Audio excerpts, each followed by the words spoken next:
Welcome back, dear friends. We are talking about now classification of acidic radicals, introduction to acidic radicals. मैं हूं सौरभ मुक्तिबोध, आपका instructor.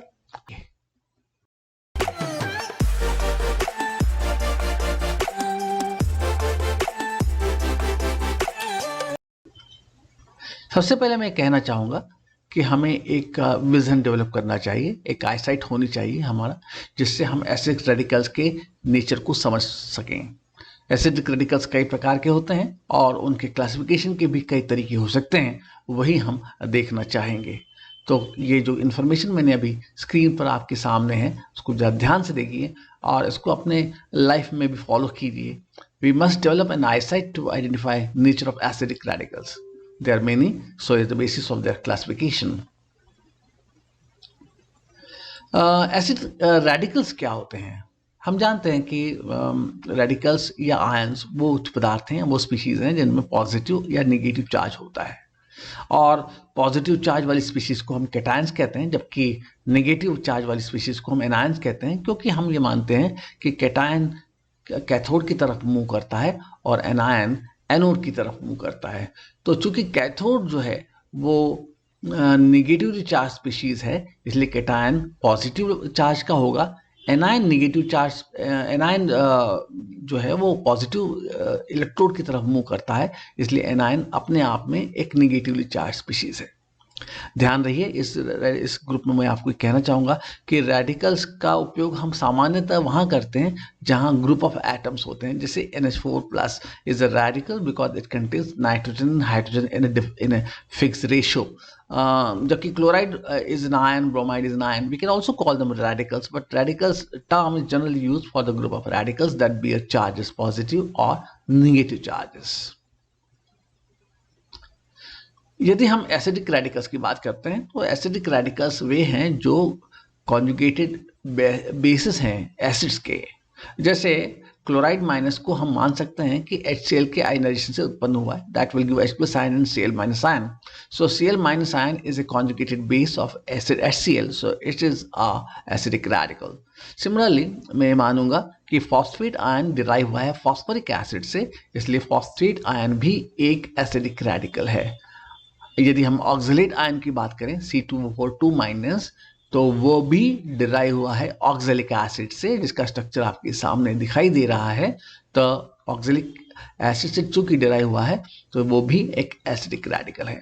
तो कुल मिलाकर acidic radicals are those which are conjugated bases of acids. यही बात लागू होती है बेसिक रेडिकल्स के ऊपर भी. तो basic radicals are conjugated acids of bases, वो बेसिस से डिराइव हुए हैं. जैसे यदि मैं कहूँ सोडियम हाइड्रोक्साइड से OH- आयन के अलावा जो डिराइव हुआ है वो Na+ ion which is a conjugated acid. Therefore, it is a basic radical bearing a positive charge derived from a base. Calcium is derived from a base, calcium hydroxide, and similarly, ammonium ion is derived from an aqueous ammonia or ammonium hydroxide, and therefore they are basic radicals. So, basic radicals are those species which bear positive charges. यहाँ हमारा उद्देश्य types of acidic radicals में उनके identification को लेकर है. हम ये जानना चाहते हैं कि यदि हम आइडेंटिफिकेशन की कोई स्कीम को लागू करना चाहें तो कितने प्रकार की स्कीम हो सकती है. So identification of acid radicals can be carried out in number of ways. यहाँ मैंने केवल 3 स्कीम्स के बारे में बात की है. एक स्कीम जो हमारे यहाँ सबसे प्रचलित है, हमारे विश्वविद्यालयों में, हमारे कॉलेजेस में, स्कूल्स में इस स्कीम को फॉलो किया जाता है. That is reactivity towards dilute और स्ट्रॉन्ग एसिड्स और बचे हुए रेडिकल्स के लिए कोई खास टेस्ट को लगाना, and using specific test for left out radicals. तो ये हमारे यहाँ सभी लेबोरेटरीज में इसी प्रकार के पैटर्न को फॉलो किया जाता है. एक दूसरा तरीका भी हो सकता है, classification of acidic radicals based on formation of insoluble salts of barium and silver. तो कई एनायंस जो हैं वो बेरियम और सिल्वर के साथ प्रेसिपिटेट देते हैं, तो उसको सोचकर भी हम एक सेपरेशन की स्कीम बना सकते हैं, आइडेंटिफिकेशन की स्कीम बना सकते हैं, जिसको मैंने नेक्स्ट वीडियो में, इसके बाद वाले वीडियो में डिस्क्राइब किया है. तीसरा तरीका हो सकता है classification of acid radical based on redox properties. तो यदि हम ये जानने की कोशिश करें कि रेडिकल्स में रिडॉक्स प्रॉपर्टी है और उसके लिए कौन सा अगर कोई ऑक्सीडाइजिंग एजेंट है तो उसको किस रिड्यूसिंग एजेंट से उसको इंटरैक्ट करवाया जाए। तो एक स्कीम हम नई प्रकार की और भी डेवलप कर सकते हैं जिसमें एसिड रेडिकल्स को और बेसिक रेडिकल्स को उनके ऑक्सीडेशन रिडक्शन प्रॉपर्टीज के आधार पर ग्रुप किया जाए ताकि उनके आइडेंटिफिकेशन आसान हो जाए। तो ये तीनों तरीके संभव हैं। तीनों तरीकों का लेने का उद्देश्य यही है कि हम एक समग्र रूप से टोटलिटी में ये देख पाएं कि हम रेडिकल्स को आइडेंटिफाई कैसे कर सकते हैं। ये एक विजन डेवलप होता है इससे।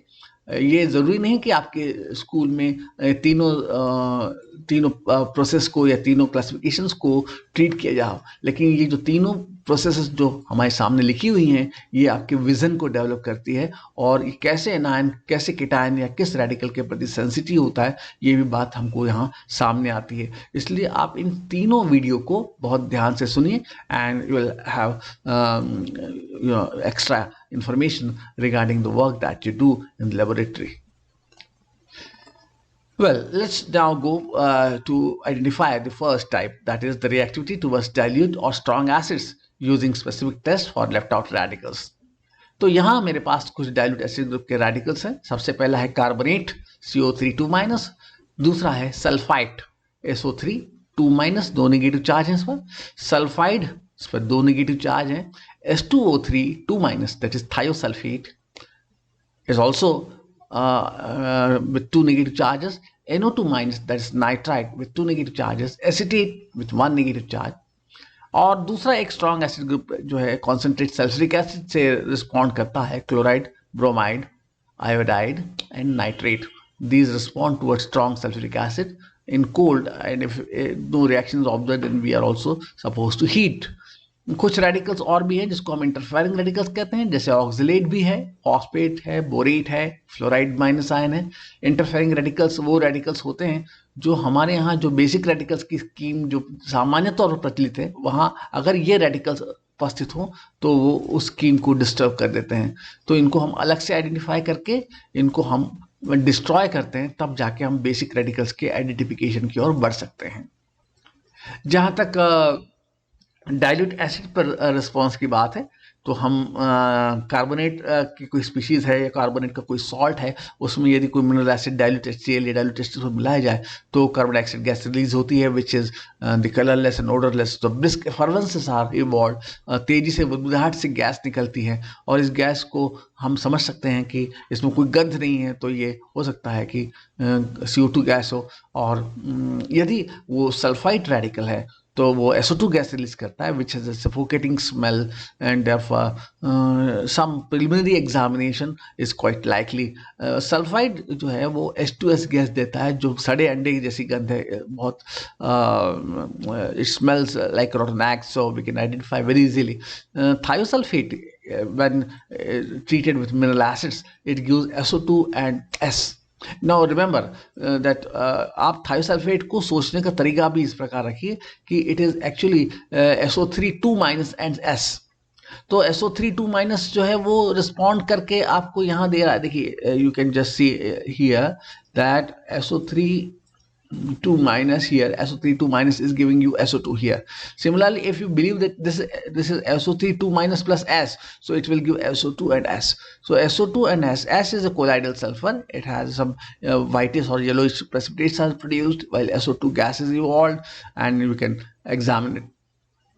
If you talk about nitrite when treated with mineral acids, वो NO2 की फ्यूम्स देता है, ब्राउन कलर की फ्यूम्स देता है, NO का कोई कलर नहीं है, इसलिए आइडेंटिफिकेशन इनके फ्यूम्स के आधार पर ही किया जा सकता है, प्रिलिमिनरी टेस्ट के आधार पर। और यदि हम बात करें अगले रेडिकल की, एसिटिक एसिड इवॉल्व होगा यदि एसिटेट रेडिकल किसी मिनरल एसिड से रिएक्ट करवाया जाए। एसिटिक एसिड एक ऑर्गेनिक एसिड है, विनेगर है, 7 to 8% विनेगर ही एसिटिक एसिड होता है, ये हमारे किचन में उपलब्ध होता है। So a very typical smell is known to everybody. So if the fumes of acetic acid are evolved we may suspect the presence of acetate ion, will confirm them further, लेकिन ये बात मैं primary reaction की कर रहा हूँ। यदि मैं स्ट्रॉन्ग सल्फ्यूरिक एसिड के प्रति रिस्पॉन्स की बात करूं तो क्लोराइड माइनस आयन HCl देता है और ब्रोमाइड माइनस आयन HBr और Br2 के फ्यूम्स देता है और I माइनस HI और I2 के फ्यूम्स देता है। अब यहाँ देखिए सल्फ्यूरिक एसिड एक स्ट्रॉन्ग ऑक्सीडाइजिंग एजेंट भी है तो और I माइनस एक अच्छा रिड्यूसिंग एजेंट है तो वो I2 जो है वो अच्छी मात्रा में इवॉल्व होता है और I2 के जो brown fumes I am sorry violet fumes निकलते हैं तो जिससे हम ये पहचान सकते हैं कि I माइनस रेडिकल है। यदि मिक्सचर है तो थोड़ी अलग कठिनाई हो सकती है।